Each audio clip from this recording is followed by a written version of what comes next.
I'm back. I made it. We are at November 1st here. Pretty crazy. Black Friday is upon us. I've been thinking more and more about what I'm going to do for Black Friday, and I have decided, or I know everybody's looking for a launch date for Acquisition Air, the leads program, and Black Friday is going to be it. I'm going to hold it off till Black Friday and get a big bang for my buck there. It will be live before that. So if any of you are just like crazy anxious to get on it, I can get you set up. But the official launch we're gonna do on Black Friday. So yeah, That was Richard. actually what I was thinking as well, John, but I don't want to wait until then. You gotta do some, I actually got, I want to say Jim Walker, but I forget what his name is, but the guy that does that, Jeff. he lives here in Colorado. He does launch programs, mini Jeff launch or Walker. full launch or whatever. Jeff I don't, Walker. Jeff Walker. Thank you. I knew it was a J. Yep. Yeah. So I went back and reviewed all that stuff. And I think I want to do a little bit of a mini launch, but I think that having it available sooner so that when it hits, you got to do some practice shots before you get to Black Friday, John. I want to make sure I can hit that basket a few times so when Friday arrives, we're ready to go. But so as soon as we Exactly. can actually get access so we can take screenshots of the real software and all that stuff. Yeah, Exactly. And that being able was to have all that would really be helpful. it's funny that you mentioned Jeff Walker because I was actually going to bring him up about today on the call. And Jeff Walker, he did this way back. Goes probably over 10 years ago. He created a product called Product Launch Formula, and PLF, and it was a really successful program. And Frank Kern used it. Frank actually used it as part of his mass control launch. Frank did it a little differently. Jeff kind of brought in video into the whole thing. So what he did, the product launch formula is basically this. You pick a launch date that's like 4 weeks out, and you have 4 weeks of promotional material. And basically you send out an email introducing the launch. And a lot of times it's a mystery of what it even is. So the first one, you're just alluding to, hey, something really cool is happening. I want you to be in on it. And you invite them to a video to kind of see what's happening. And it's all like, hidden behind the scenes. So it keeps the interest really high. And it keeps that curiosity level really high. And they have a whole website for it. So what you see when you get there, the video is on a website, and there's 4 tabs at the top of the website.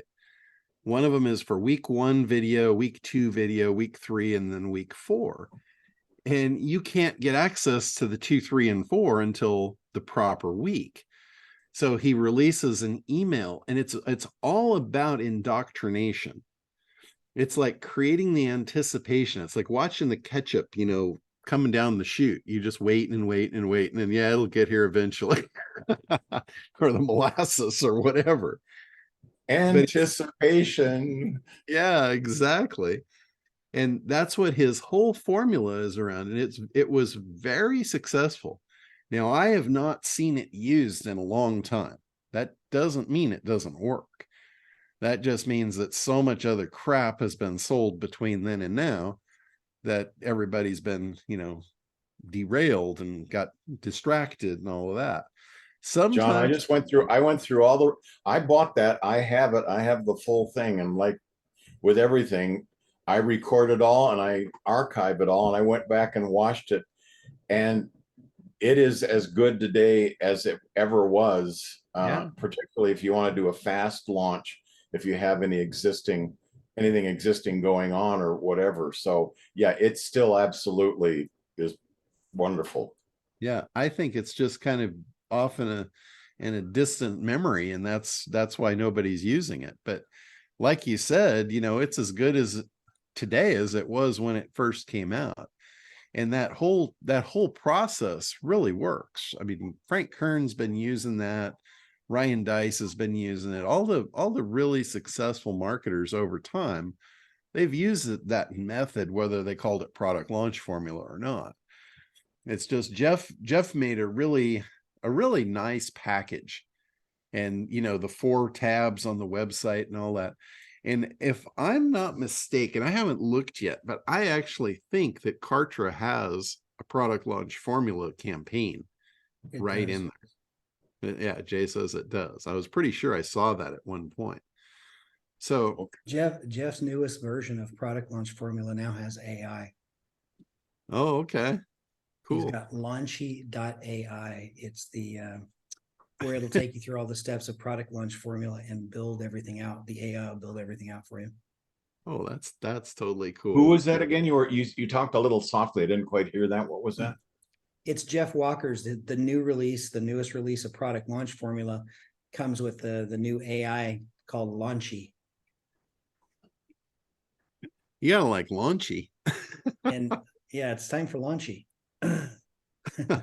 I saw like last week, the reason I had to move the call last week to Wednesday was because I was going to Boston for the big SEO Rockstar conference. And when I was there, I saw some really cool uses of AI and some really cool tools that are coming out. And one of them, like I love the idea of chat, having a chat bot on your website. I love the idea of people being able to interact with that. But what I don't like is I don't like to have to man it. I don't want to have to be available for that chat window 24/7 if somebody comes on. And if somebody comes on and they just get, the typical bullshit auto responses, I don't want that either. I've never cared for that. But they've got these AI chat bot windows, and you can basically upload all of your material. Like if you've done Q&A stuff, if you've done training, you can take, like, I know most of you have Zoom, and in the level of Zoom that I have, we get transcription. So everything I've ever Zoomed is transcribed, and you can upload an unlimited amount of text into this thing. And basically anything that you load up in there, it analyzes it and it trains it. So like, can you imagine all of the Q&As that I've done, all of the support calls I've done, all of that? If I loaded it up, it would know every answer that I've ever given. And for any of you that are unaware of this, there's a finite number of questions. If you haven't noticed, like some of you that have been on the calls a long time, I swear you've probably heard the same question from different people over and over and over. There's a finite number of questions around anything. So I'm pretty sure at this point I've answered all of them on multiple occasions. I hope I've answered them the same in every instance, just for consistency's sake. But when you load that up, let's say you load that up into the chatbot, and it learns now. So now it actually becomes your knowledge base. So somebody comes into the chat and they ask a question that you've already answered. Boom. There's not the chat answer. There's your answer. It's just pulling through everything you've ever done, pulling your material and feeding it out to them as though it's you. So it's really, really cool. And, obviously, like anything else, it takes, garbage in, garbage out. You have to give it enough information. You also train it of what it's to respond if it doesn't know the answer, because that's an important thing in AI. If you don't tell it how to respond, if it doesn't know the answer, it'll make things up, and you don't want that. That was one of the things that I talked about at the conference, was killing your reputation on answers that are not real. And also the idea of prompting so you can get the best of the chat experience, or ChatGPT or AI, whatever you want to call it. There's like, I made a diagram of a big pyramid, and I put a little tiny sliver at the very tippity top of the pyramid. And I said, there's the best quality in the world in that little pyramid at the top. And then right below that, half of the, about half of the pyramid, I said, that's mediocre content. And the lower part, that's the big part, that's half, but it's bigger because it's a bigger base at the bottom. I said, that's absolute shit. That's absolute shit content. And if you go into ChatGPT and you don't prompt it that it's pulling from the top level, you're going to be pulling from the entire pyramid. So your content is going to be a mixture of a little bit of brilliance with a lot of mediocre and a ton of shit. And nobody wants that. I mean, we're not in business to be mediocre. We don't gain following by being mediocre, and we certainly don't get people's respect by giving them shit. So the prompting becomes really important, that you tell the chatbot who it is to create your content for you. You tell it, you're the top marketer in the world. You're the best there is. You use David Ogilvy strategies, and, you tell it everything you can to pigeonhole it into that top of the pyramid, so it's not pulling from the rest. And when you do that, every time I've done that, the quality of the content that's spit out is just, it blows my mind. It's so much better than I could do on my own, or, maybe I could do that good if I had the time. But, this stuff just, you guys have seen, it just spats it out like it's nothing. It's like, oh, no big deal. What do you want? It's awesome. So the other thing about doing this, I know some of you do this for other people. Some of you are agency level and you're doing content for other people's sites. This is a really dicey situation if you don't prompt right. If you allow the chat, the AI, whatever you want to call it, if you allow it to just generate bogus content, and you don't check it to make sure it's real and factual and represents the customer well, you could actually get one of these little letters from an attorney, and it's not just a cease and desist. It's worse than that. It's a claim of damage, of defamation of character shit. That's some nasty stuff. That's a whole lot different than you lifting an image off Google and then you get a letter, oh, cease and desist, that's our image, take it off your site. That's not a big deal. Getting a letter of defamation of character is a big deal. That's not something you can say, oh, so sorry. What's that based on, John? Well, if you're providing content for somebody's website or their marketing campaign, and you have ChatGPT spit the content out, and you don't proofread it, and you don't validate it, and you don't check it, and you just let it rip, and all of a sudden, this client starts losing customers because you've put something out that doesn't represent them properly, or, you got lazy. I'm a prime candidate for that. You got lazy and you don't have the customer verify the content before it goes live. You need to have these checks and balances if you're doing client work to keep yourself safe. But, more than anything, just train the AI and make it do what you want it to do. You want it to pull from the top of that pyramid. You don't want to be pulling mediocre and crap content to create stuff for you or for your clients. That's just not a good idea. So you want to avoid reputation damage. You want to ultimately avoid legal actions, because that's just no good will ever come of that. So yeah, Nick says, tell GPT to cite the sources. When you're writing the prompts, you can say, append this with the reference materials. And then the other thing, once ChatGPT has spit out its output, you can ask it, is this 100% true and verifiable? And it will tell you. It cannot lie to you on a direct question. It will not lie to you. If it's a good boy in that case. But if you don't ask it, it's like, don't ask, don't tell. It won't tell you it lied to you unless you ask it. So it's a good idea, just as a frame of reference. Every time you use it, just ask it, is this 100% verifiable? And if it says no, ask it, say, could you point out specifically what is not true and why you used that? And generally it'll tell you, it just didn't have information, so it made it up. And then you just instruct it, please go back and re-edit this and take out anything that's not 100% accurate and verifiable, and redo it.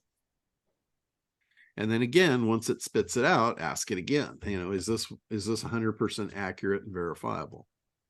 And hopefully it'll come back and say yes, and be a good little chat bot. So that's really important to do that, because this is a new technology, and people are going to love it. People are going to hate it. It's going to destroy jobs. It's going to create jobs. It's going to do a lot of stuff that we're not used to. Maybe some of us aren't even ready for it, but I got to tell you, if you're not ready for it, you better get ready quick, because it's not coming. It's here. It's been here for a while, and it's getting adopted. There's a lot of things that are here that we don't have to address because there's no adoption. But when things get adopted, you better be willing to address them, or they can hurt you. Like when things shift, if something shifts in your business and it's going to change the future of your business, if you don't acknowledge it and adopt it and make adjustments for it, you can get hurt. I've seen so many people throughout the years get destroyed from that. It's like they've got their feet in the sand and they're so stuck they can't move. This happens a lot in big companies. Big businesses are very slow to adopt and very slow to move. And I mean, a prime example of this is, look at Kodak. Here, I was in that business and I was small, light, and nimble. And I saw Photoshop coming. The writing was on the wall. This is over. So I didn't wait to 10 years to be destroyed piece at a time. I jumped the gap right there. I'm like, I acknowledge this is over. I'm going to make adjustments right now before it's going to hurt me. And I shifted into the internet. So by the time the photo thing was going down, I was already riding the wave up. So I didn't really feel a transition. I didn't feel like, oh, my business got hurt. I'm having a bad year, having 2 bad years in a row. I never felt any of that, because I was riding one up as one was going down. And by the time the internet got up in play, the other one was gone. I mean, what I used to do in special effects photography, it doesn't exist anymore. The cameras don't exist. The film doesn't exist. The whole industry is just gone. It's digital. And why? The interesting thing was that I heard recently that Kodak actually had some of the first digital photography patents and stuff. They did all that stuff and they walked away from it. It's like, how dumb do you have to be that? I mean, if you look at the Skywalker, and Industrial Light Magic, they literally have, I don't know if it's 1 million square feet, but it's this huge giant building, and the entire inside of the building, it's all curved and it's all covered with LEDs, and it's a giant screen. So now they just throw up the screen and they have their whole set built just on the screen. So yeah, no more upside down helicopters for you, John. They just CGI it. Yeah, but you're right. It wasn't like they didn't know it was there. They had their talented young bucks in the company that were, blazing the trails. They just didn't keep up with them. They waited and waited and waited until it was too late. And then the Kodak, all of a sudden, what happened to Kodak? That was one of the biggest companies in the world. Just gone. Crazy stuff. But, for us, we don't have to do that. We don't have our feet stuck in the sand so deep we can't move. If you do, that's just a mindset thing, and you better get over it or it's going to hurt you.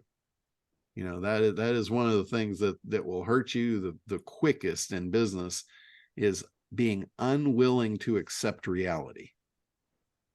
You know, the reality is AI is here.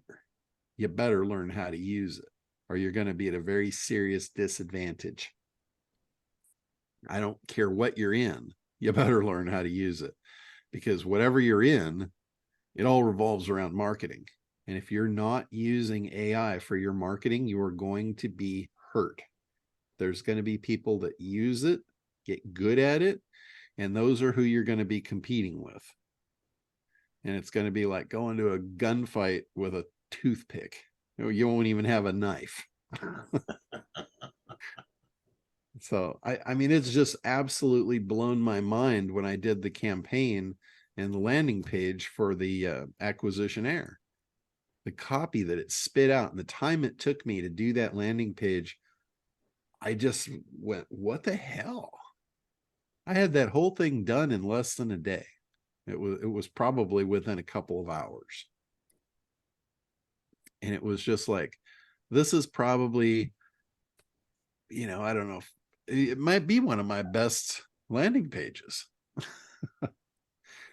So, you know, not to say that I'm a phenomenal landing page builder. There's plenty of people that are far better than I am, but to be able to knock it out that swiftly and that easily was really a game changer. So, and that's where I think a lot of you are stuck. A lot of you are stuck in the marketing. You got your feet in the sand, and, you know, one of the things we talked about last week, I think, is confidence. I think a lot of you are not moving because you don't feel the confidence, and that needs to change. You have everything you need to be successful. It's just, you need to do something with it. You need to, you know, accept that it is good enough. You know, because in business, you don't have to be the best of the best to do a job. You just have to be better than the guy that's paying you. You have to be providing him something that he either can't do, doesn't want to do, doesn't have the time to do, or whatever. He's got to be willing to pay. You have to be providing enough value for him to give you that money. And life is great. You know, there's a ton of people that don't have tech skills. There's a ton of them that don't want to have tech skills. And if you have just the slightest little bit of tech skills, you have really good job opportunities to help them. You know, if you, let's say you don't even have tech skills and you just have a really good imagination and you get really good at prompting, you can be like a world-class copywriter with no copywriting experience. The AI is going to write the best copy in the world for you. You just need to know how to corral it. You just need to know how to instruct it.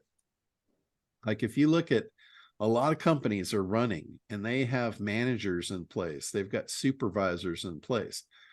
Guess what? The guys that are doing the work are way better at doing the work than the supervisors, but the supervisors are good at motivating them, good at keeping them on track, keeping them on task, keeping the operation running. The guys that are doing the work, they can't do that, or they would be doing that, because that's a lot less backbreaking. You know, you can work with your back or you can work with your head. And the working with your head gets you a lot more money than the working with your back.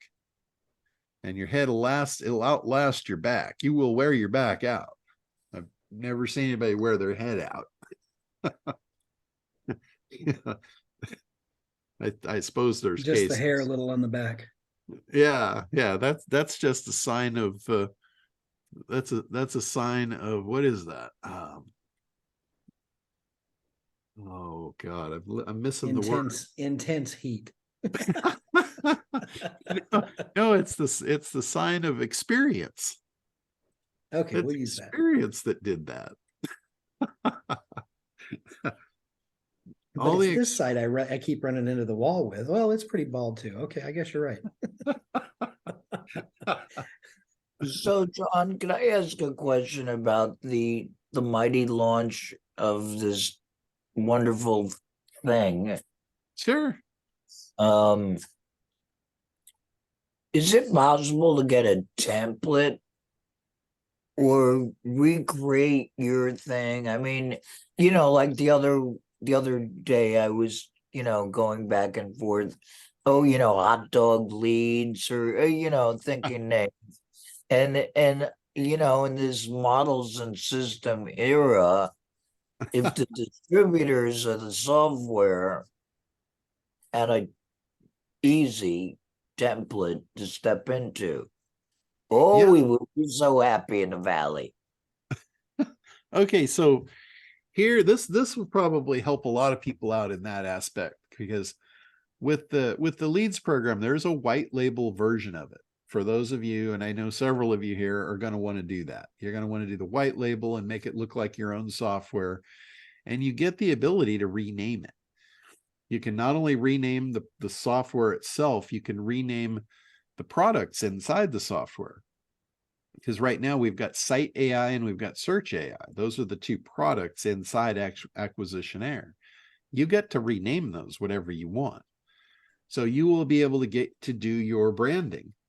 So once you decide on a brand, like what, and Acquisitionaire was completely off the cuff.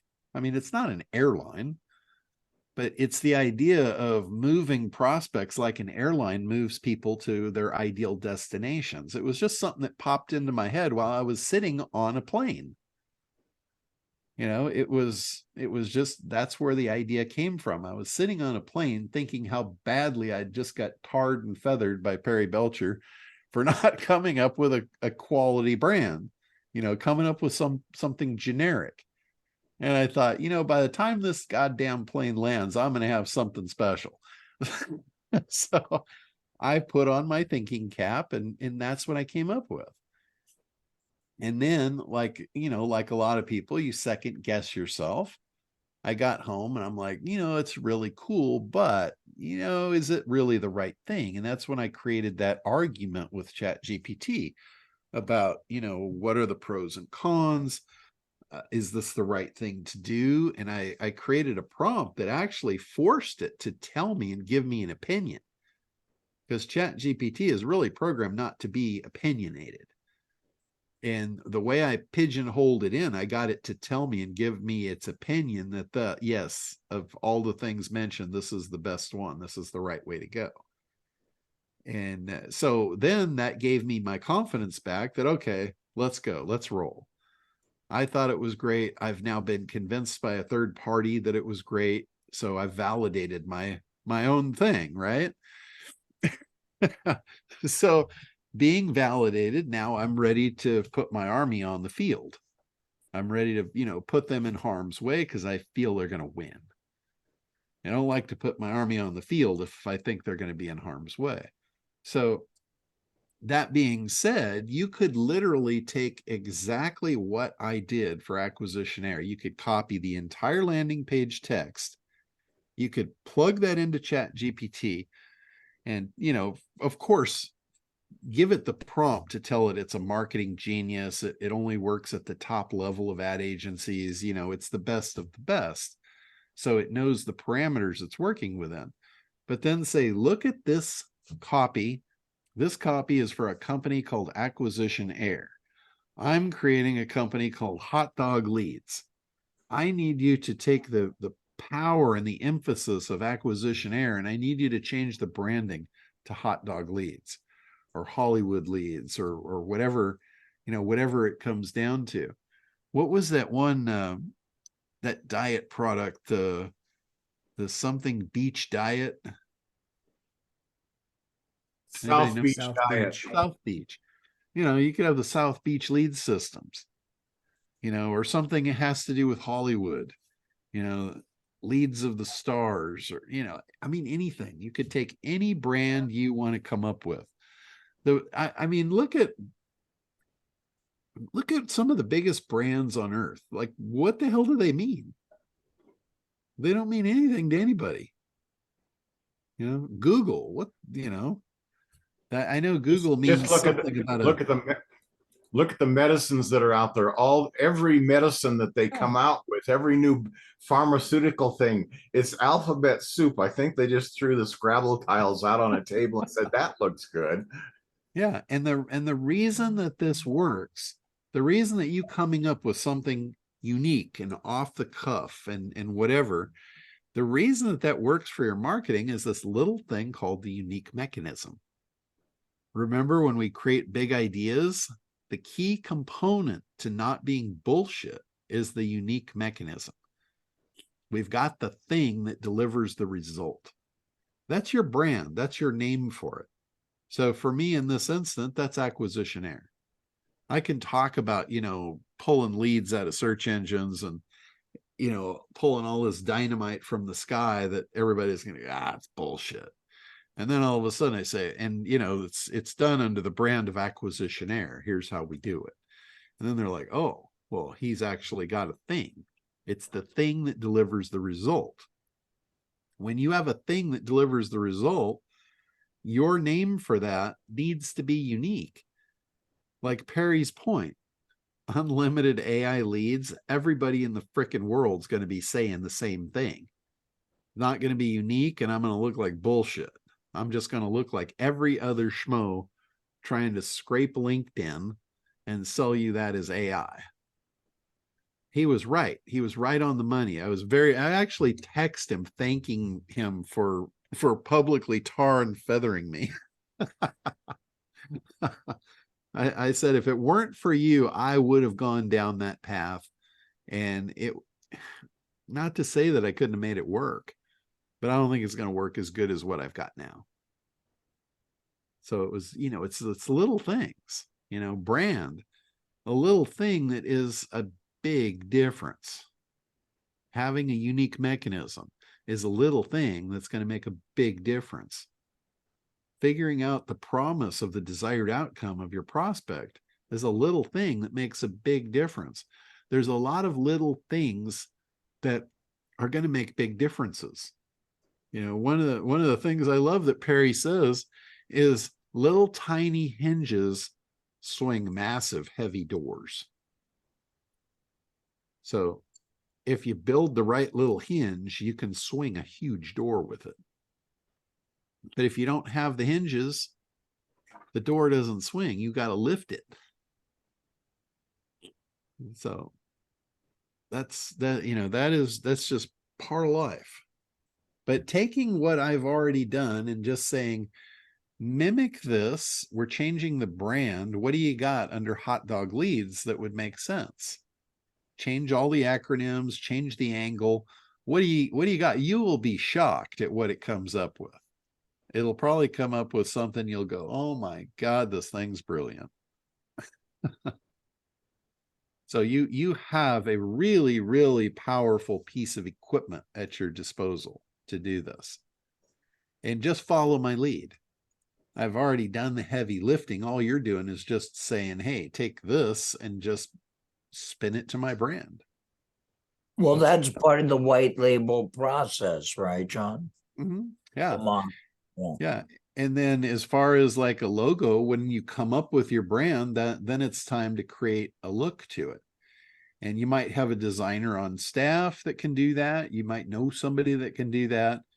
Can you talk about 99 or you mentioned it? Yeah. The site that I use, I've used the site in the past a couple of times.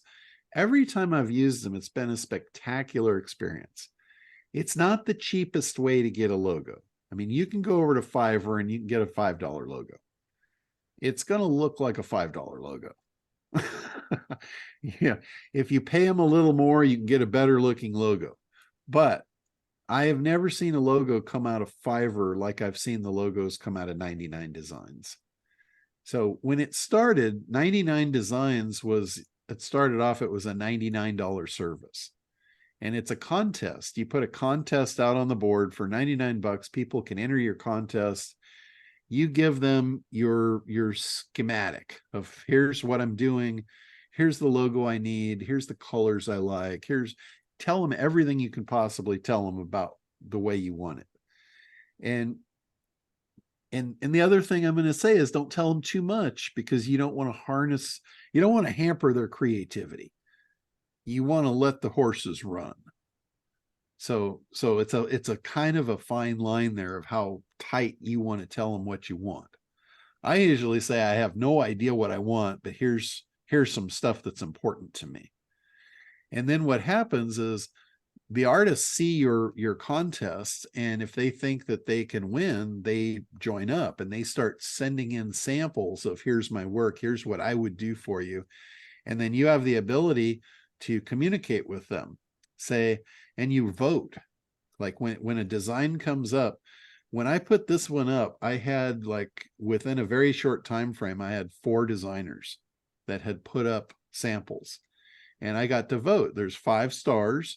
So you can click, like, how good you like it.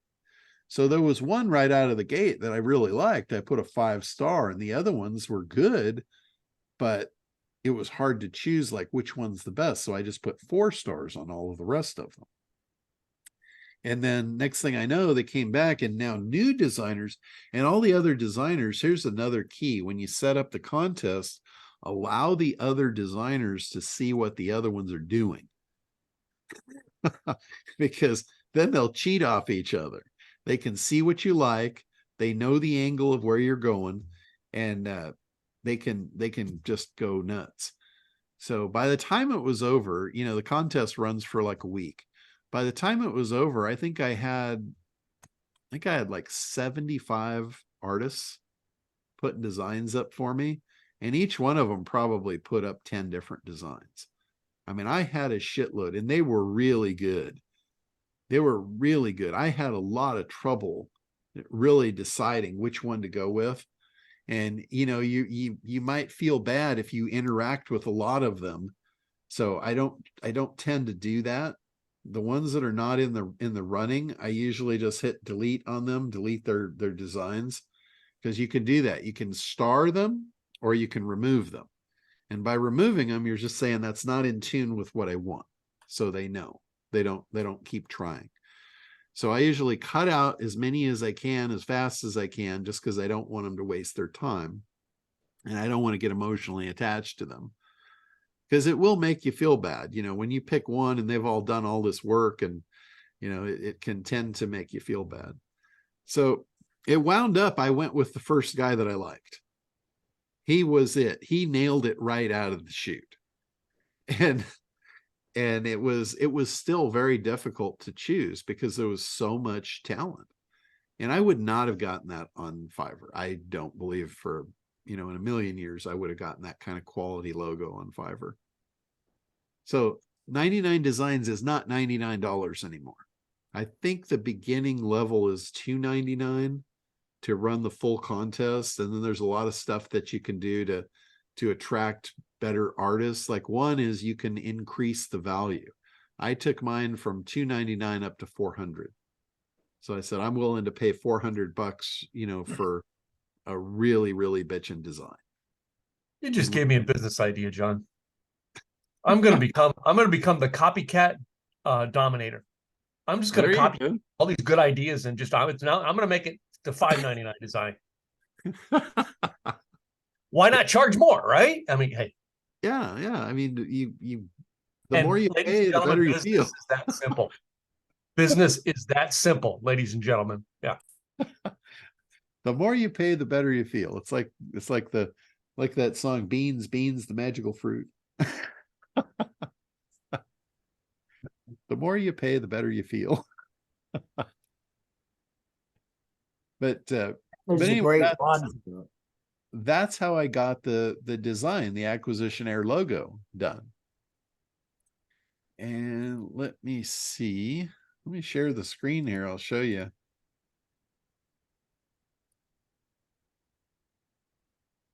Okay, so here the contest is finished. Congratulations to the winning design. Mohim was the designer. And that's what I went. That's number 124 by this designer. He tweaked and just refined and just got that thing exactly like what I wanted. You know, if we go here into the trash, I put 130 in the trash. So if we go to the trash pile, you can see all the ones that I declined. It's kind of hard to see them underneath there, but I went through a ton of these things. You know, it's 4 pages of them. But you can see how you can star them, or you Oh, can yeah. You didn't like delete them or decline them. Like here's 3 of the designs just by this one guy. Yeah, you can click to make it bigger. And look at this. This guy went so far above and beyond. He actually showed me what it was going to look like on the wall of the building. You know, he showed me what it looks like embossed on stationery, on t-shirts, on a That's whole cool. packet, you know, on the glass window, on the door. You know, and I got all this artwork. He gave it all to me. So for $400, that's the logo I came up with. So it's on white, it's on a dark background. It's everything I needed. And they give you a release for that? Yes. You own it? Yes, this is a commercial. You own this, every inch of it, every kip and caboodle of it. So it's pretty cool service. It's 99designs.com. And like I said, I've used this company, you know, a couple of times in the past. Every time it's been a spectacular experience. I've never had an experience like this on Fiverr. I've had good experiences on Fiverr, but you guys know the quality of logo you're going to get out of Fiverr, right? You've seen it. It's not like this. I've never used a logo I've gotten from Fiverr. I've only used it as the inspiration to create the logo. Yeah. Yeah. Well, here, I mean, I don't see how I could do any better than that. That's, yeah, that's pretty much right on the money. And then I used AI to actually create this. And I don't know if you guys saw this originally when AI put it out. I've got a little bit of Photoshop skills, which kind of gives me an advantage in, you know, in that area. Because when we originally got this from the AI, I could only get the AI to do so well. The AI got me so far, and it was like you said, Tim, it gave me the inspiration for what I really wanted. But it didn't get me all the way there. You know, it got me here. So that was spit out by the AI. But it was a little distracting having all this stuff going on down here. So I basically opened up Photoshop and started mirroring and copying and, you know, cloning. And I basically just turned this into one little island underneath here, which is right there. And then I also put blue water down to the bottom. So when I put that as a header, I could put a blue background here and white text, and it would just kind of blend in, and it just look like it's moving into the ocean. Not a perfect break, but it's, you know, it's good enough. It's certainly good enough for me. And, you know, at this point, the only thing to really refine here is just tweaking the copy. This literally is pretty much, for the most part, spit out by the ChatGPT, this copy. And some of it I you know, pigeonholed it and forced it. And I said, you know, like here, I added this. I said, I want the copy to include, there are millions of ready to buy customers flying around the internet 24 hours a day. It didn't come up with that. I came up with that, and I gave it to it, and it put it in right there. So that was cool. And then it added this: how would you like to own the control tower and redirect their flights to your business destination? So by me helping it, by giving it this, it gave me that, which I thought, that's awesome. You know, that's really cool. that's what it's here for. It's here to help me be successful. It's here to help me do better. The only thing, and I got to give Richard big kudos for this, because he came up with probably, of all the things, the most brilliant of all, which is the pre-targeting. That could at some point in the future wind up being, a whole new industry. Like retargeting, pre-targeting. So that I may actually add that in here at some point, somewhere along the way. Maybe in the webinar, maybe when I do the webinar, I'll use that contrast. But that was absolutely brilliant.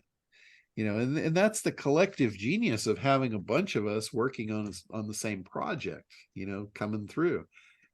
I can't tell you if, I'm the best at anything. We're all better together. So, but this was really cool. I did make a little mistake here, though.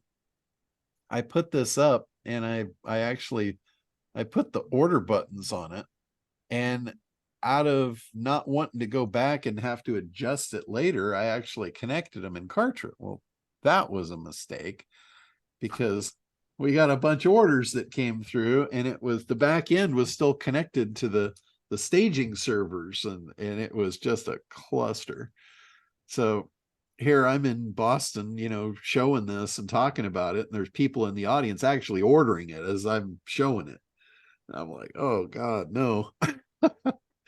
So it took me a while to get out of the room, because after I spoke, it's such a cool feeling too.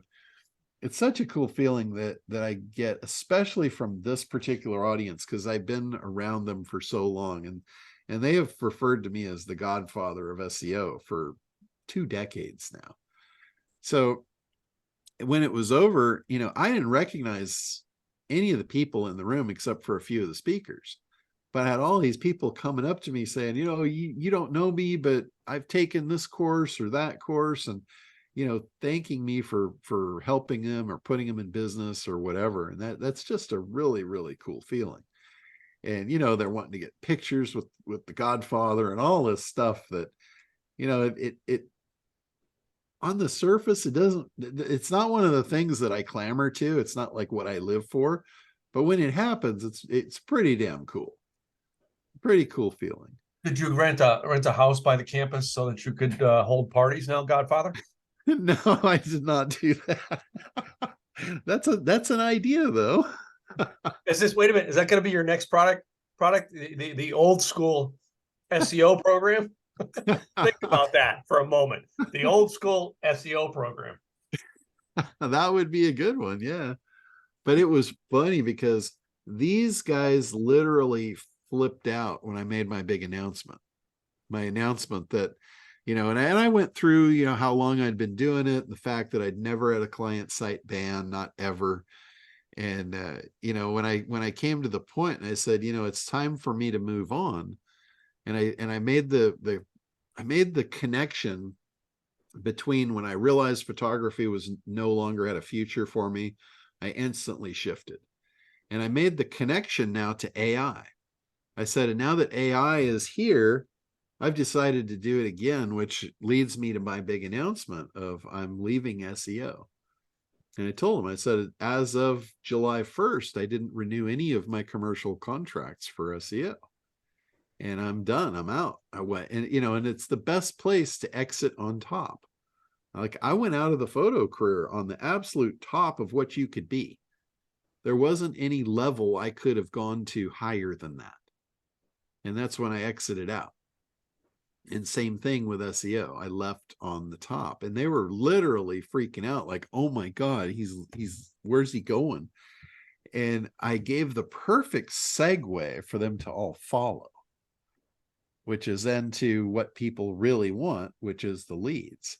I said nobody does SEO for the sake of having SEO. They do SEO for traffic. They want traffic because they need leads. So I transitioned it absolutely beautifully. And I think the majority of that world is going to follow me down the road, down that path. So, and it's going to be so much better because any of you that have done SEO for any amount of time, you know what a pain in the ass it is. It's just, there's no other way to slice it. It is a pain in the ass. The fact that you have to do all that work, and then the fact that you have to justify having done all that work when they can't see it, and then the reporting, there's nothing pleasant about it whatsoever. The only thing that really kept me in it was I was able to figure out how to do stuff that most people didn't know how to do, and it gave me an advantage, and I was able to pass that advantage on to all of my followers, people that were following me under my wing. That was the only thing that really kept me in that game. But now with AI, the water is going, it's already just about as bloody as it could be in that tank. And at this point, you know, I'm going to swim to blue water, and those that want to follow get to follow me into the blue water. So that's kind of where I'm headed. I'm headed for blue water. And there's been it's just like SEO. You know, when I got into SEO, I had to be careful who I took on as a client, because I tell everybody SEO is traffic, and I don't care what kind of traffic you're doing. It could be pay-per-click, it could be SEO, it could be Facebook banner ads. It doesn't matter. Traffic is nothing more than a magnifying glass. If you have problems in your business, traffic is going to do nothing more than magnify them. Traffic is not going to solve problems. I said that to my brother 5 years ago, and he said, no, if you got 1 million hits, you could be a millionaire on your website. And I'm like, no, you can't. No, it's a magnifying glass. That's all it is. Now, if you've got a prospect funnel and you've got an ability to convert cold traffic into sales, then he's right. But the traffic is a magnifying glass. If you've got problems, it's going to magnify them. If you have good sales processes, it's going to magnify them. And this is no different. Leads is no different than SEO in that aspect. I could give somebody a million leads, and if they don't know how to follow them, if they don't know how to turn them into customers, it's no better than SEO with the guy that has the one-page website with no way to opt in. It's no better. So for those of you that are going to take this and sell these leads, selling the leads is going to be the easy part. The hard part is going to be in setting the expectations of who you sell the leads to, and being careful who you sell the leads to. This comes back to the analysis process of who is your ideal customer. Your ideal customer is someone that's already buying leads and knows what to do with them. If you try and sell leads to somebody that's never bought leads before, it's going to be an easy sale, but it's going to come back and bite you. It's just like if I sold SEO to somebody that I knew couldn't convert it. It's easy to do. I could sell SEO to everybody all day long, but it would come back to bite me, because they would have spent all this money. They would have had these high expectations, and I would have not come through for them. Or so it would seem. I would have absolutely come through for them with what I offered them, but they wouldn't have come through, so it wouldn't have mattered. So that looks bad on me. And this is no different. Because they don't know how to convert it, John, you don't know, at least I never figured out why they were ranking #1, but they weren't happy the fact that they were ranking #1. And I didn't have the horsepower to figure out that with all the traffic showing up, what were they doing with it? And so even though I was successful at getting them ranked, it was really hard keeping them engaged and involved. Yeah. So you've seen this up front. You've lived through this process. It's not going to change. If you are selling what you're selling to somebody that doesn't know how to use it, that's not your ideal customer. And you really need to let go of them. You need to go back to the drawing board and figure out who am I going to be the most valuable to? You'll be the most valuable to the person that you can make money for. When somebody's in business, they will pay you for value to get them higher value. Like if they're paying you that, they call it ROI, return on investment. If they're paying you $1,000, they want to make 2,000 back. And if they have no ability to make $1 back, it doesn't matter how much they pay you, they're never going to be happy. So your ideal customer here is going to be somebody that is already buying traffic, already profitable, has ROI already in place, and what they're looking for. They're probably at the top of what they can do. If they know what they're doing, they're buying all the traffic they can get. And what's going to help them scale is going to be a new traffic channel. And that's what you're going to provide them. You're going to provide them a new traffic channel that they can scale their success. If they have zero success, it's pretty hard to multiply that and get anywhere. You want to take people that are successfully running traffic campaigns, making money, and you want to offer them a new traffic channel. That's where the gold is. That's the people that you want. I talked about this over the last couple of weeks. My ideal customer here is going to be a lead gen company. A lead gen company is probably selling all the leads they can get a hold of. They have a limited inventory. If they had more, they could probably sell it because they know how to sell them, and they've got a big, massive customer base that's buying them already from them. I don't want At to Copycat Dominators, we do. Yeah, I don't want to have Copycat to go Dominators, we have the agency in place. It's called Simple Easy Leads. Go to simpleeasyleads.com. Yeah, business is that easy, folks. Yeah, that's perfect. That's all you need to do. But, you know, I don't want to go around them and try and sell to the people they're already selling to.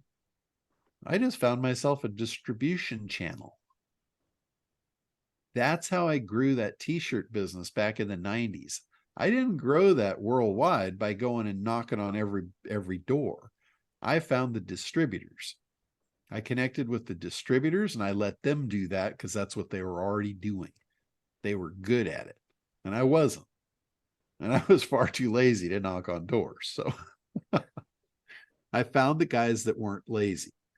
They were already doing it. And I just tapped in at the point where I said, this is my ideal customer. It's not selling these things to the end user. So that's why when I said my ideal customer, my ideal prospect for this is going to be it's basically twofold. It's lead gen companies that are already doing it and people that want to create a lead gen company and white label it. That's my two ideal customers here. John, I do have a question. With those as ideal, as you're describing them as ideal customers, and I can see why they would be. My question is, how did acquisition air with all the airline references? What about that did you see appealing to those audiences? Because for me, I can see acquisition air really, really working for, well, excuse me, but the audience you have right now, which are people that are they're not newbies. They've gotten past the idea of an easy button. So they know they need to be educated. So they're out there looking, but maybe not. They're at some level below, 7 or 8 on a scale of 10 at their ability to convert leads. We're down here in, below 5 or in that range. And I can see acquisition air being really, really attractive to those people with all of the references and all the double entendres and all that stuff. I don't see lead gen companies being persuaded by any of that. Am I off track on that, or what? No, how does that work with when you're thinking? Your thinking is what I'm interested in. Sure. No, and you do have a good valid point there. Now, when I went to the acquisition air, I was basically looking for a delivery system. And the first thing in my head was a limousine service, limousine shuttling people right to your business destination. And then I thought, you know, in transportation, limo's pretty low on the ladder. What's the biggest, baddest, boldest transport in the world? And it's airlines. Airlines move more people every minute of every day than any other source. So that's where I went there. Like, I don't want to be a limo. I want to be an airline. So that's where we went to Acquisition Air. But to your point of a lead gen company maybe not putting it together, maybe not. They might just think that's really clever, but that's going to be in the copy and the approach. And here's where big idea comes into play. So when I go after a lead gen company, that's going to be a different big idea than when I go after a white label guy. And I really don't have, the only people that are going to get offered Acquisition Air that are outside those two are just like the followers in this group. And, you know, and I'm going to be very, very clear with all of them that if you don't know how to, you know, to convert yet, this is not right for you. This is traffic. You got to get the A and the C before we move you into the T. I'm going to be very upfront and honest with them. So, but they're really the only ones that I plan on making this offer to. The rest is going to be up to the resellers, the white label guys, the agencies. I'm providing the opportunity for them. I want them to go out. Those are going to be my distributors. I don't want to go knock on doors. I have no interest whatsoever in doing that. So don't think for a second that I'm going to be competing with you. I'm not. I can see you where could I always can get a see bunch of where really the pleasant the people to affi- do that for you. Yeah. Sorry, I can see the affiliate people really being turned on by the Acquisition Air and all that sort of stuff. I mean, if you're selling it at an affiliate level, that's really, really great. Even for people that want to sell it just as I'm a lead gen company and we're Acquisition Air and that sort of stuff, that certainly makes all sense to me. But if you're going to go white label and go after the same similar markets that you are, because like you said, you don't need 20 lead gen companies. You need 5 or 4, you know, that kind of a thing. So, and I've already got the list. There's 800 of them in the United States, John, and I know who they are and where they are and that sort of stuff. But I certainly see why that makes sense now. So you've answered the question. I really appreciate it. And acquisition. You know how many of those 800 are probably going to ever hear from me? The ones that are in Perry Belcher's auditorium. That's about it. And I've already made those connections. So the rest is for you. There's plenty of opportunity on this board. I can see that completely. And when you look at all the millions and millions of companies out there, even the local plumber, if the plumber's got 2 locations and he's advertising online, I'll bet he knows how to do that. And he could probably use a couple hundred leads a month, which would be really great for the people, you know, that are selling lead gen as their business and that sort of stuff. I see this thing creating generational wealth for a lot of people on this call and their followers. Yeah. And for those of you, I mean, some of you will just want it for your own business, and that's perfectly fine. And that will be offered, like I said, I'm only going to offer that to people that I know, people in the group, people that are on my mailing list. Anything outside of that is just opportunity for the agency level and the white labelers. You know, I imagine that most of the white labelers are going to be at the level where at least I hope they are. I hope they're at the level where they'll take my advice and go for the lead gen companies, because that's where the money is. That's where the least issues are going to be. You know, or like Woody, he has an idea to sell these leads to real estate companies. So, you know, he could put together a lead gen company that specializes in real estate and sell it to all the realtors. You know, that again, that's a very profitable bucket. But if you look at what Woody can do in that arena, it's probably a 1/1000th of what's there. You know, if he taps into 1/1000th, he'll probably make more money than he's ever seen in his life, and he's going to be really happy.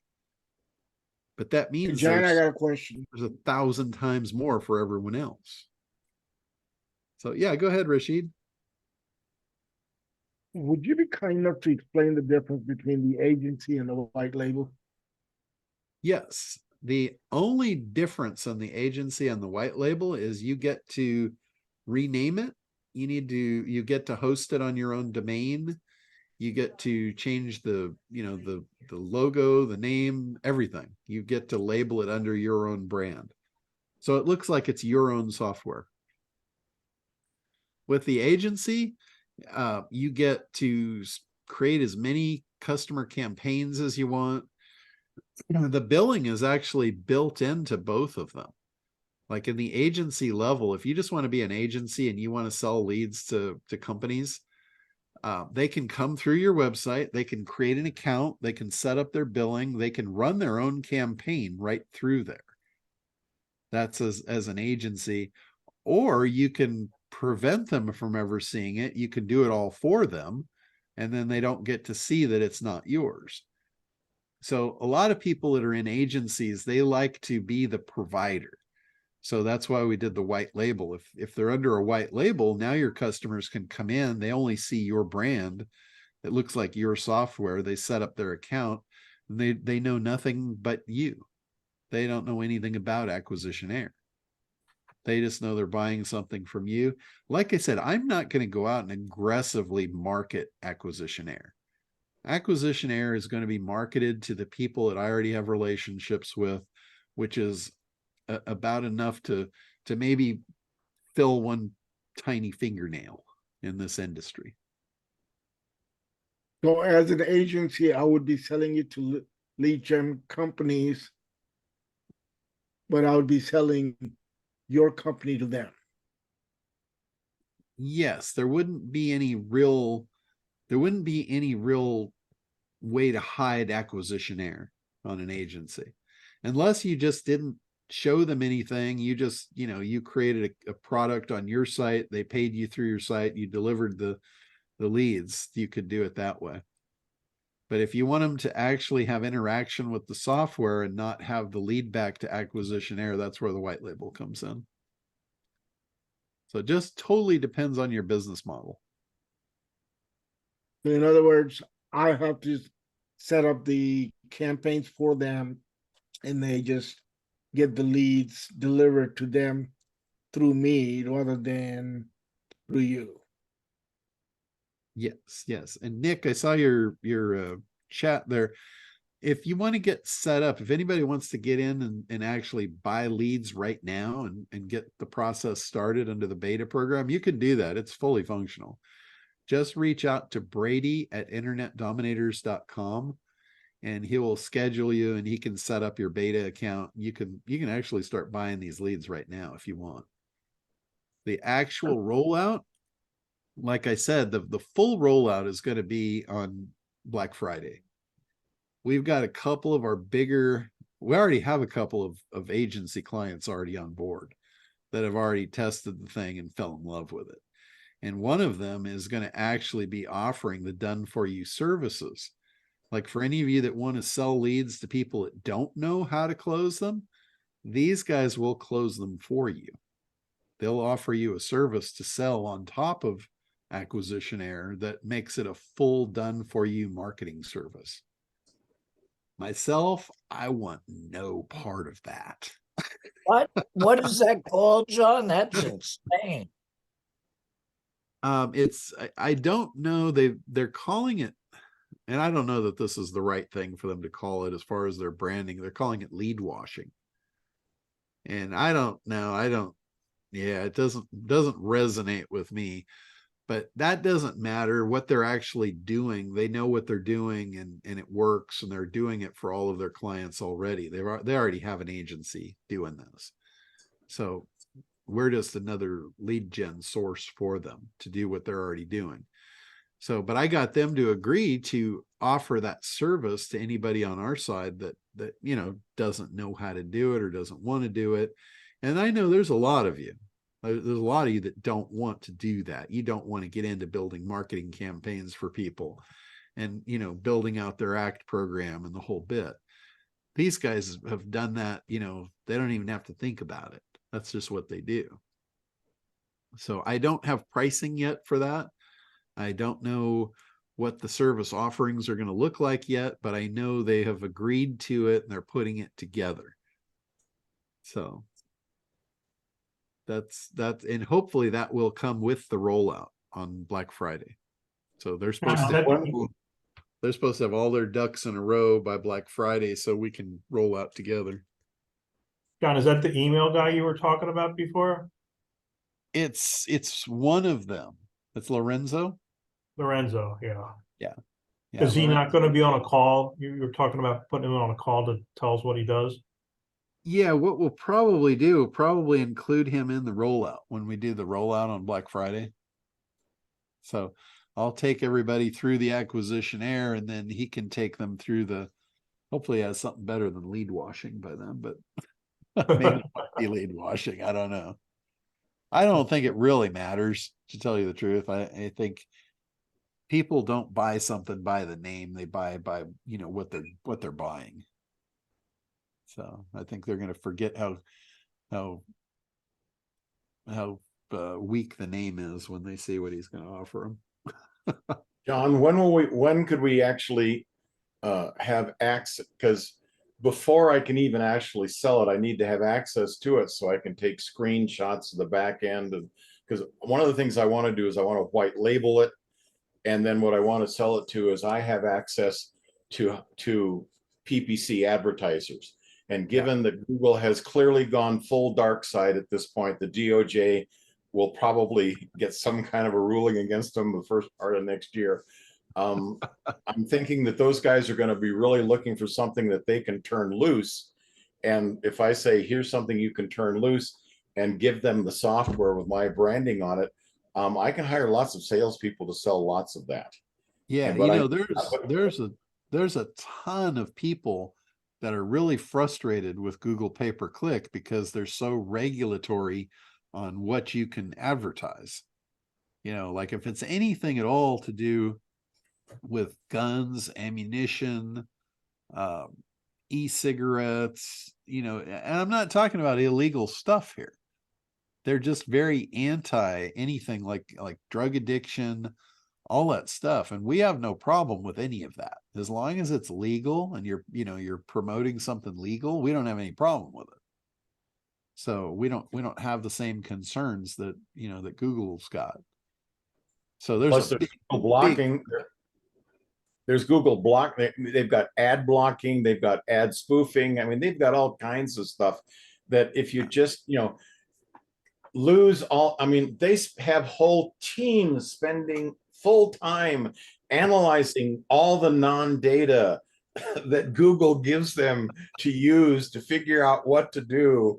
And it's like, you don't need any of that stuff with this. Just here they are. The only question is, how do they compare to what Google is currently doing? And I don't have that information. Does anybody know if when Google gives you a lead that they actually tell you, okay, here's the lead, here's the email and their name. Does it tell them what the keyword phrase was that they clicked on, which is what we have with this software?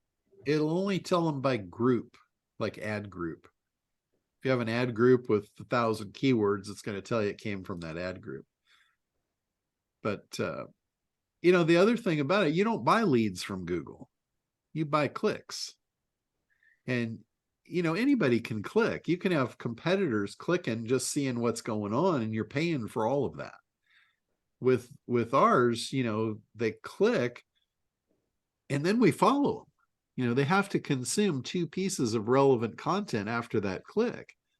So it's like, you know, we're making sure that, okay, this is a verified lead. This is not just, you know, some random clicker. I can't tell you you know, how good the lead is. I can't tell you if there's any chance whatsoever of any lead buying anything, but I can tell you it's somebody that has shown an interest in that, whatever that keyword is. So if you use buying keywords and, you know, we're selling you leads based on those buying keywords, I can tell you that's as good as you're going to get.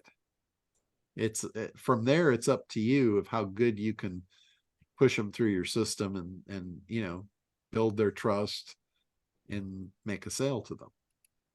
That's as good as I can get for you. This is your lead wish list come true. And the biggest problem is going to be convincing them that it's not too good to be true. Oh yeah, I've already had that come up multiple times now. Multiple times. That's easy. How do you get past that other than having them actually try it and find it out for themselves? Well, I mean, that's the thing. What do you have to lose? You know, they're paying for leads. If they want to test a new source, what do they really have to lose? If they're going to buy 100 leads to give it an honest test, that's $200. That's all they have to lose. I mean, I'm not going to make any guarantees. I can't do a money back thing on leads. You buy a lead, that's your lead. You bought it. You know, it's not it's not for you to decide if it was worth it or not. You go, oh yeah, I don't want this. There's no refund policy on this. Here's all the leads back I couldn't sell. Yeah. But you know, one of the guys that was speaking at Dory's event, he is hardcore lead gen. Like he is anti-SEO. He's hardcore lead gen. And I was listening to his presentation and I was just laughing because he wasn't there to see mine. So he didn't know who I was or what I did. And after the fact, I went up to him and I said, you know, you are the perfect poster child for what I have. Your whole presentation, everything, you're the perfect poster child for me. And he's like, what do you do? And I told him about Acquisitionaire and he's like, no shit. He's like, oh my God. So, you know, he's probably, and he's doing the leads the old fashioned way. He's setting up pay-per-click campaigns, trying to turn those clicks into leads so he can sell the leads to his customers. I'm like, I can just sell you the leads. You can forget all that crap. You know exactly how much they're going to cost. There's no ambiguity to it. And he was all over it. And he's got a lot of customers. And those are all customers that know how to convert leads. So he's an ideal prospect for me. So pretty cool stuff. Still waiting for an answer, John. When can I get access to at least enough of it so I can take some screenshots of the back end? The only thing you don't Second have Tuesday access, next week, Richard. the only thing access that you don't have currently is the white label portion. The white label is still on the staging servers, and that is going to be released next week. Yeah, but on the back end that's showing right now, it's showing that it's $1.99 for the lead, and I ain't charging $1.99 for the lead. So unless I'm going to do some fancy photoshopping on the screen grab, I need to see the real back end, and so I can put my pricing in. So I'm screen grabbing it with my pricing on. Get Brady. Reach out to Brady. Brady has worked the system inside out. He actually honestly knows it better than I do at this point. He could tell you what you can and can't do inside it.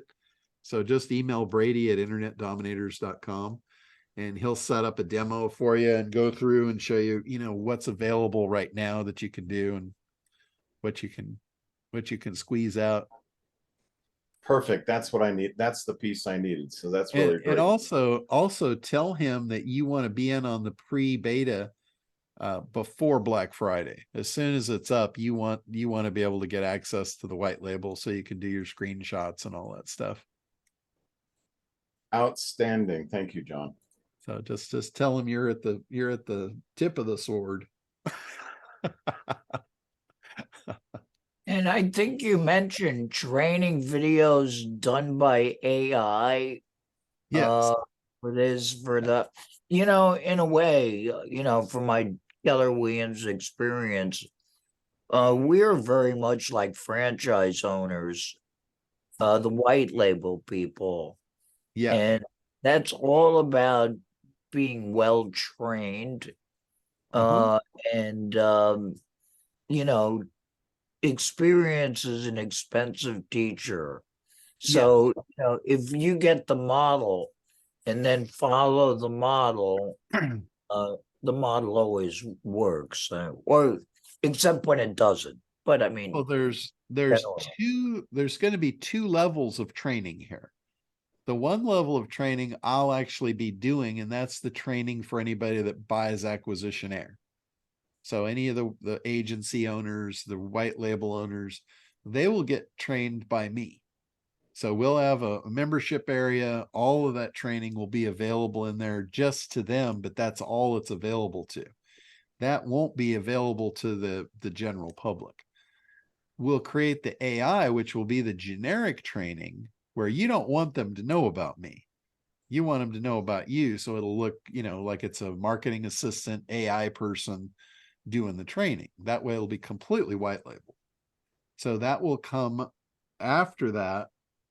What we're doing right now is the interim step is we've got the little light bulbs next to everything where you click on it and it just gives you the text help. It says, here's this, here's what it does. It'll give you the basic. And then eventually we'll have it when you click on that, it'll just pop up the little AI video and she'll walk you through. Because the way I'm setting it up is with a handful of friends over the years that I really want to get in on this good thing. Let everyone retire wealthy. And, they're go-getters and compute, one's a NASA guy and,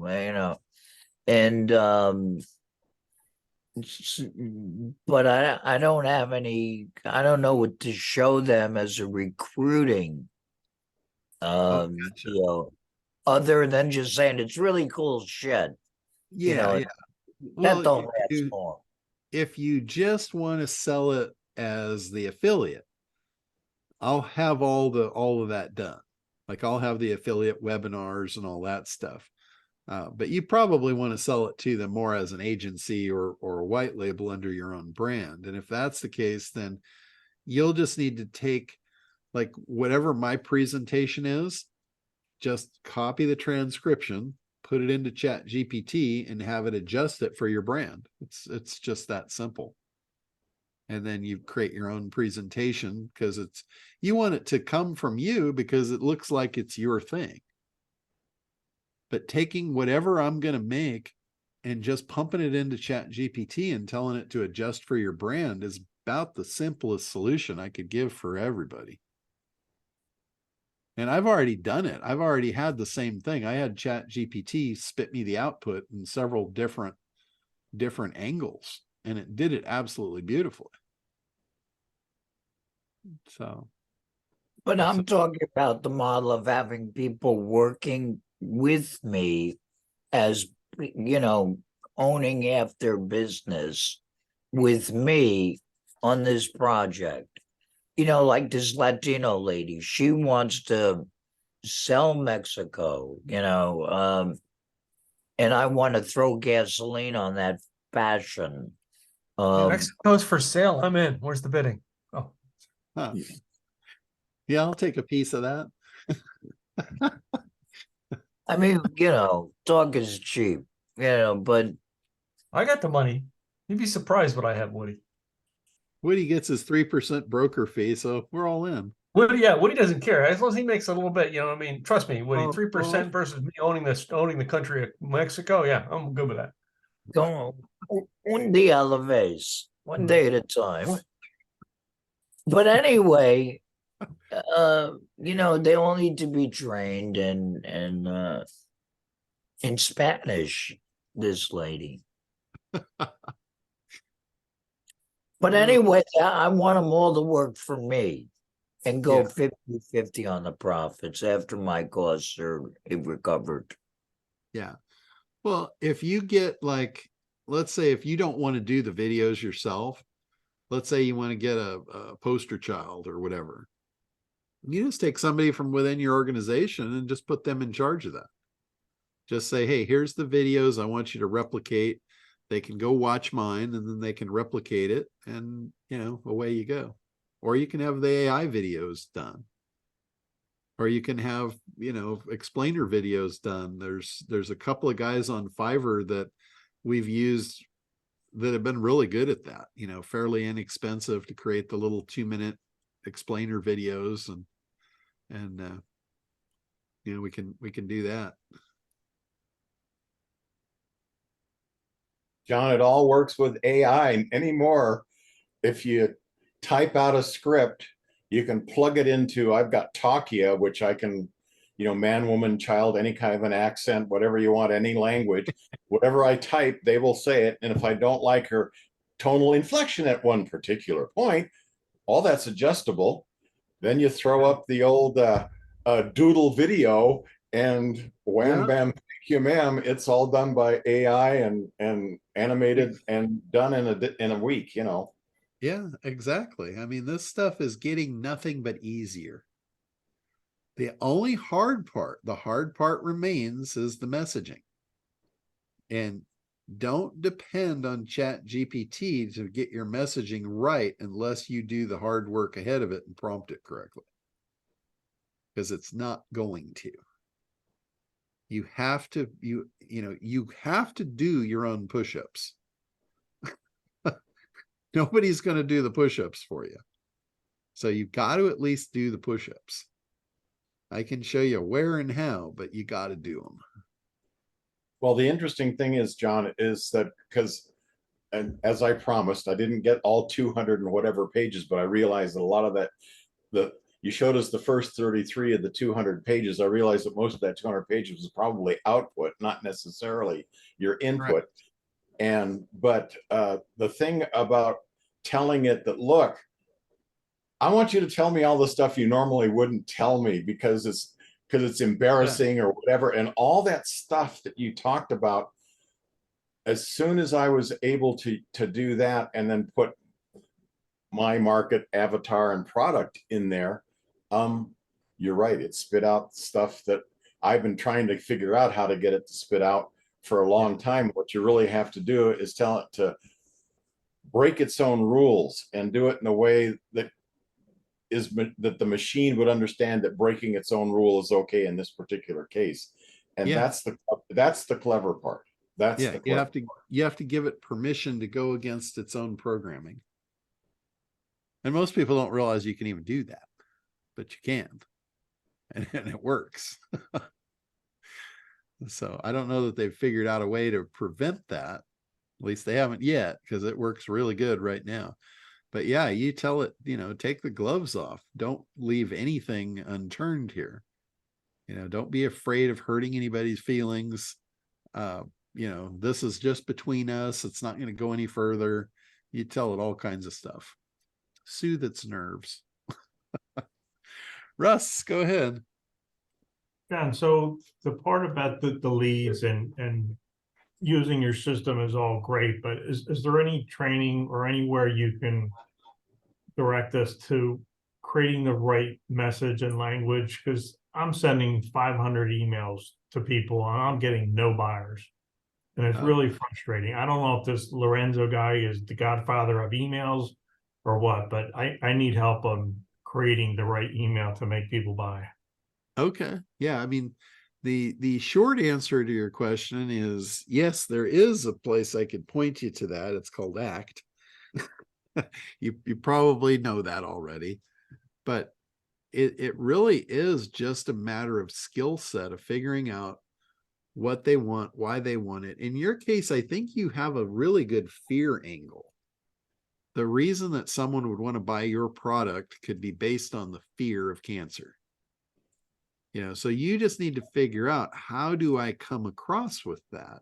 And ChatGPT is probably going to be way better than I am at that skill set level if you prompt it correctly. So I would play around with that.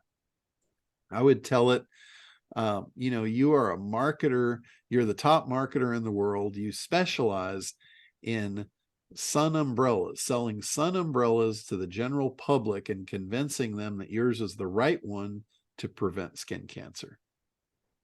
And just send it down that path and see what it comes back with, and just keep refining the prompt until it, and I mean, you'll see it, you'll know, you'll go, oh my God, this is freaking awesome.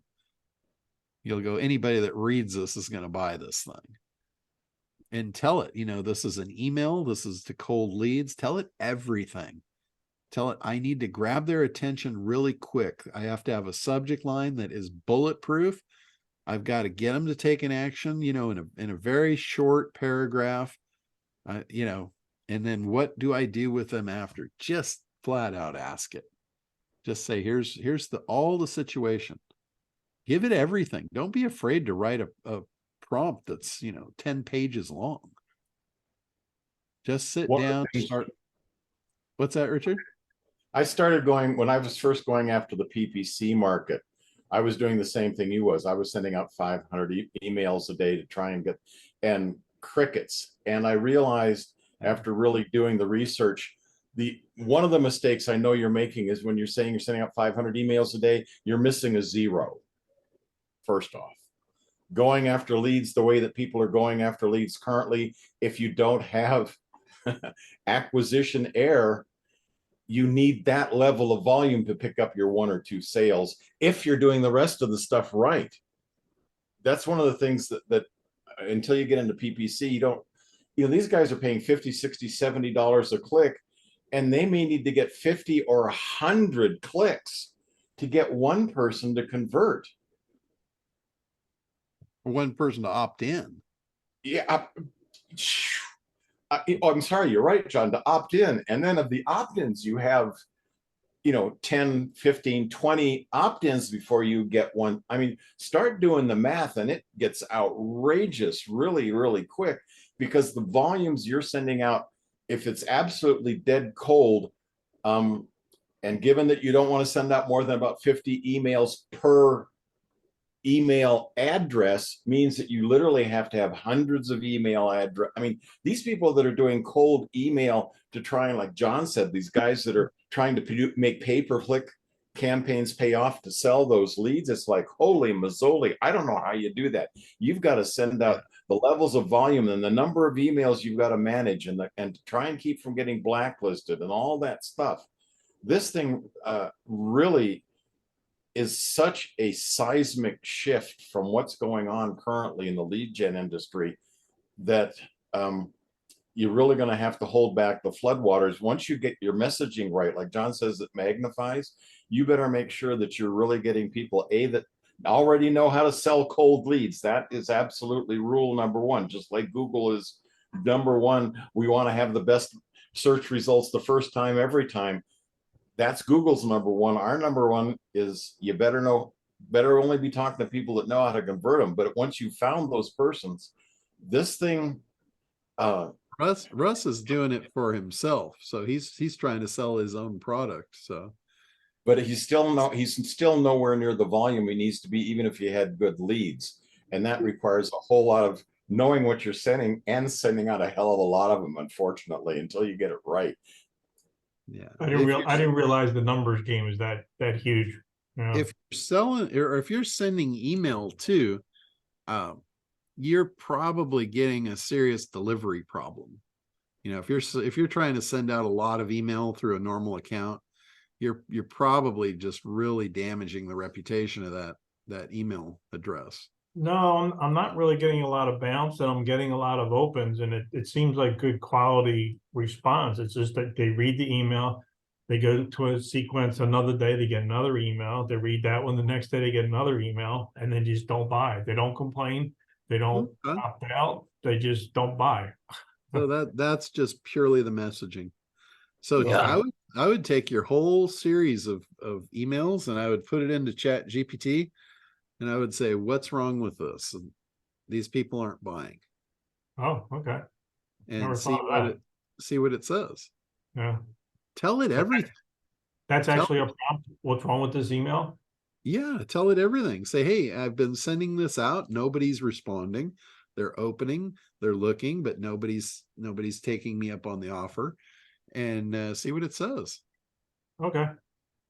Thank you. You can ask it anything, and you Mhm. should. You can ask it anything, and you should ask it everything.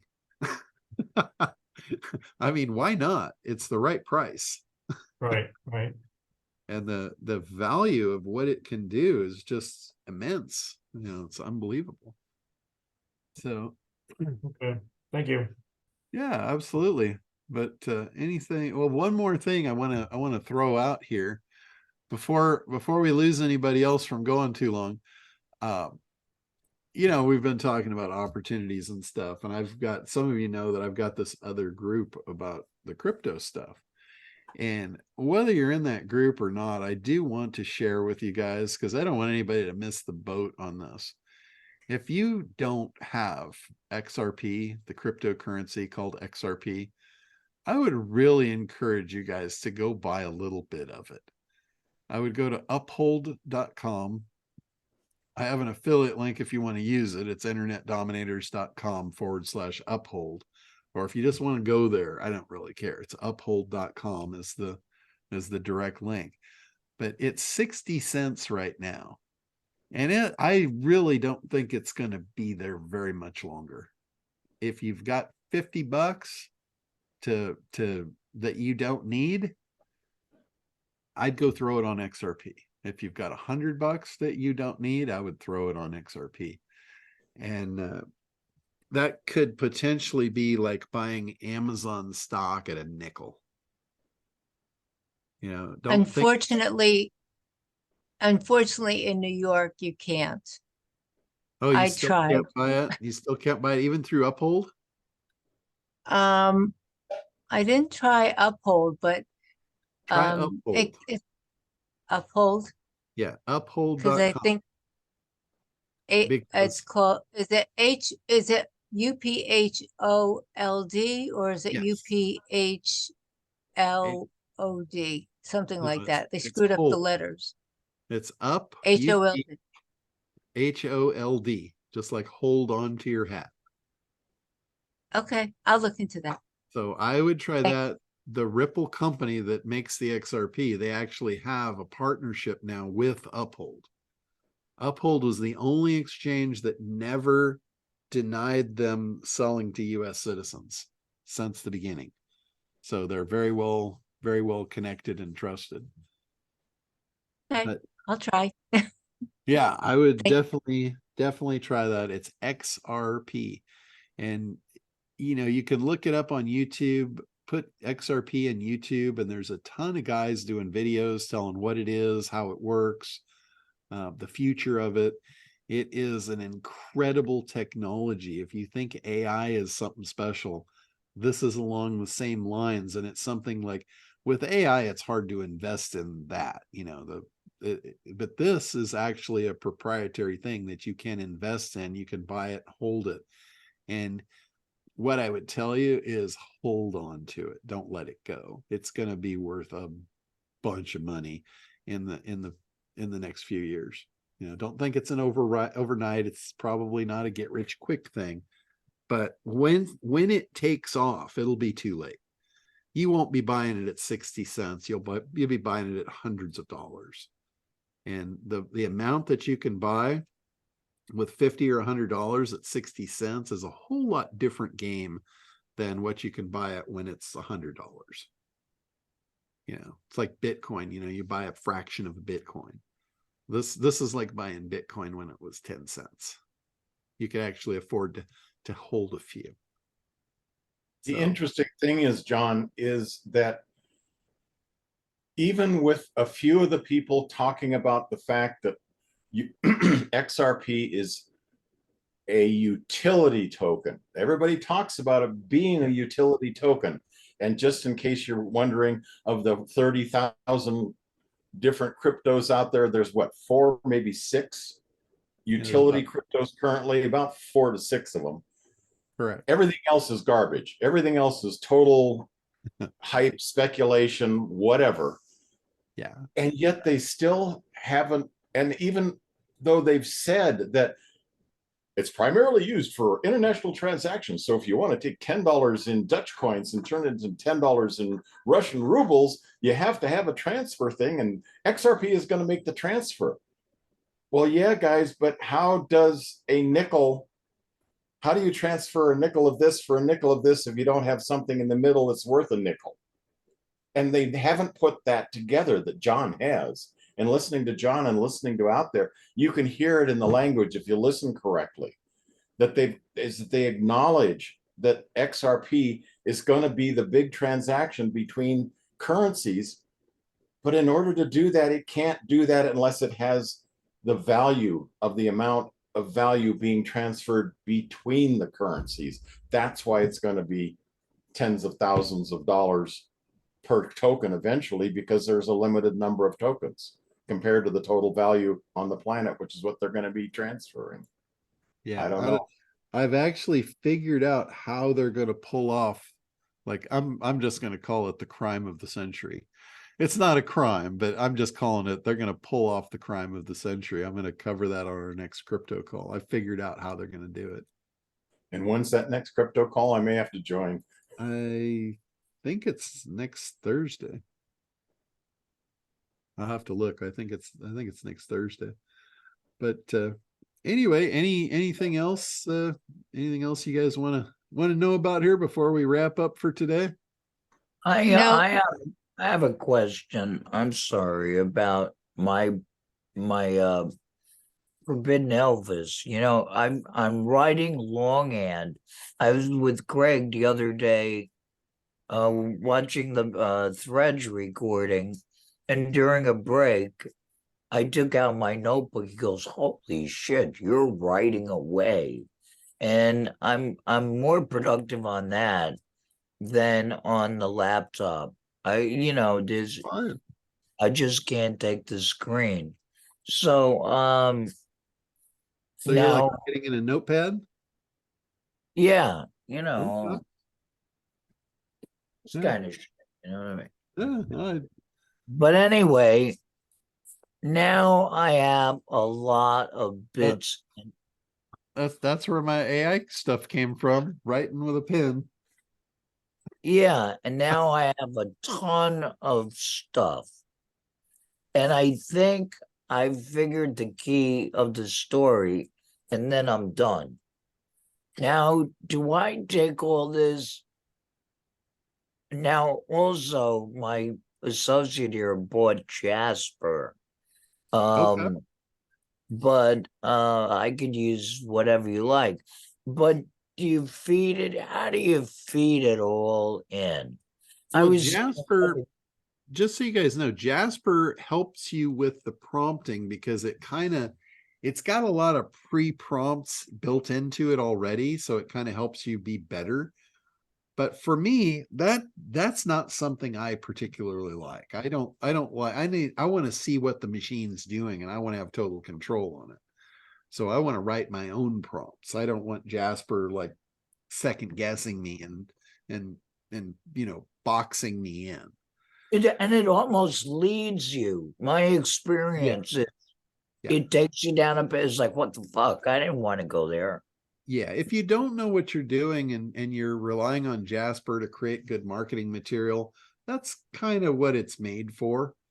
But, for me, what it thinks is the best marketing material and what I think is something a little different. So I just prefer to do my own. But I would take all your handwritten notes there that you've got and have somebody transcribe them for you and upload them into ChatGPT and just tell it who you need it to be. Say, here's what I've written myself. I don't know what I'm doing. I'm relying on you. I want your best. I want the best that you can give me. And, just give it as much information about what you're trying to do, what you want to be an outcome, and cut it loose and see what it comes back with. Because, when we write, when we get a piece of paper and we start scribbling like we all do, it's not in order. and it's hard to like move it around once you've written it on the page. Super easy for ChatGPT to do that. So you just literally just throw up on it and let it sift out the chunks. It'll decide which ones are going back in the soup and down the garbage disposal. Yeah, I know that sounds a little gruesome, but that's what I do. Well, I just give it I every. I know Allie Lake and I worked together where I was like dictating and she was fast. I because of my voice, it Sure. throws off the machines. Like when I try to use Microsoft Word, Yeah. there's a dictation thing, it always fucks it up. It's like, Yeah. and then I got to go back and correct it. Forget about it. I'm not built that way. Yeah. So that's the only way that I found that works. And it seems almost old school, but Yeah. getting translated into the program is a whole other bag of apples, right? Yeah. That's why I say, just get somebody to transcribe it for you and then pipe it into ChatGPT and see what it comes back with. I think you'll be surprised. You'll say, damn, that's good. Or you go back and say, ChatGPT, what are you smoking? It's apparently not what I'm smoking, and we're not seeing the same vision. So try again. I've got someone at Warner Brothers interested in this, and I don't have shit to give them, except for that demo thing that we made up. Well, tell the chat just that. Tell it exactly where you're at. Tell it exactly all the circumstances. Tell it what you're up against and say, what do I give this guy? Let it work for you. It wants to work for you, Woody. I mean, come on, Richard. It created a whole, or Woody, it created a whole, I'm sorry, Woody. It created a whole business for me. My whole website business, ChatGPT created everything from the operation agreement to the outline for the pricing, for the outline for how we were going to sell it, everything. ChatGPT, all right. 7 months ago, I created a business that now has another 7 figures in my business, in my money. I love it, Tim. You're wondering why I don't do podcasts anymore. I don't have to. And as soon as this makes enough money, I'm going to give it to my kids and I'm going to go buy more real estate and make more money there. Yeah, just do it. I know you saw the movie Arthur, right? Yeah. The movie Arthur, and he had the butler, Hopkins. Mhm. And Hopkins, his job was nothing more than to do anything Arthur wanted. And sometimes he was a little crass about his answers. Like Arthur would say, "Oh, Hopkins, would you like to run a bath for me?" And he'd say, "It's what I live for, sir." So ChatGPT, it's what it lives for. Your every whim is what it lives for. I'll tell you the one thing ChatGPT won't do for you. It won't set up your new iPad or MacBook Air so that you can get on an airplane this weekend and you needed a freaking computer to go with you. You have to do that all yourself. I love that. I wish to God it would. I love that when Hopkins finally got fed up and he says, "Shall I wash your dick, sir?" Yes. I don't think ChatGPT is going to make that offer for you, but it'll do everything else. If it made that offer, trust me, Woody would have been in there and he'd be the ChatGPT expert. All the people who want that done by a computer, I'm guessing Woody's the one. Just take the whiskers off the cheese, Timmy. All right, before we go too far astray, let's go to Linda here and see what she's got for us. I'm just saying that Uphold does not do New York. There's Oh, no shit. way around it. So Wow. unless they move, There's the solution. Boom, get out of New York. Yeah, you know what you could Did I do? say that out loud? Do you There's have always a way anybody in your family or anything that does crypto outside of New York? Because you can have not that I know. them buy it for you, and then they can just send it to a wallet. You can hold it in a wallet. For a nominal fee, I can be your brother there, Linda. For a nominal fee. Just saying, So it's not that difficult to do. Like I've done that for a lot of Did my you say a niche phenomenal efforts. fee? That sounds great. A phenomenal fee. Yes. So But- okay, maybe my brother might do it because I'll have to look and see if they take South Carolina. Yeah, I think New York's the only problem state because I've heard that before. Okay. So if I hold it in, what kind of wallet would you recommend? I would the one that I Gucci. like for that is Ledger. Ledger? Okay. Ledger.com. I also use Decent, but the Ledger one is probably a little more user friendly. Okay. You know, there, John, when you say wallet, the only thing I'm going to think of is Ted Knight on the Mary Tyler Moore show, was it? I think where he says where he was playing the thing of himself 30 years in the future. This is, and he pulls his wallet out. Genuine cowhide saying good night.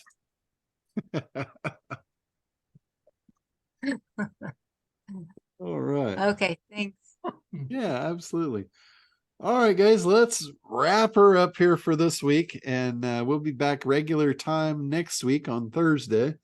Again, I apologize for the Wednesdays, but I'm headed to Craig's mastermind tomorrow and up in Ventura, and don't think I can drive there and do the call and do all that, pull it all off. So Are you gonna drive the boat up, John? so whoever's there tomorrow, I will see you live and in person, and the rest of you will see you next week. Quick Okay. question, John. What's the crypto group called, and how does somebody reach somebody else on the? It's the Crypto Mastermind. Actually, I'm working on ChatGPT to write a new thing. I'm going to send it out to anybody, and I'm going to do a pre-Black Friday on that for anybody that wants to get in on it. I think I'm going to do that. I'll do that. When are you going to do that, John? Like today before you leave? I doubt it. So if you wanted to join your call next week, Yeah, it'll be before next week's call. It'll Okay. be before that. All right. We'll Linda, hold did it to you you, have John, something? because we want to be there. Did you just want in on it? Oh, I want in on it Okay. on Black Friday. Yeah. I'll see what I can do. I'll see if I can squeeze it in for today before I head out. But if not, I'll get it out early next week. Okay. Hey, thank you, John. You're great. Super, John. Thank you. thank you, John. And all you other people. Love you all, man. All your Love you, Woody. All right, guys. No matter what they say, you're okay. Have a great week. Bye-bye. Thanks, John. everybody. Bye-bye. Thanks.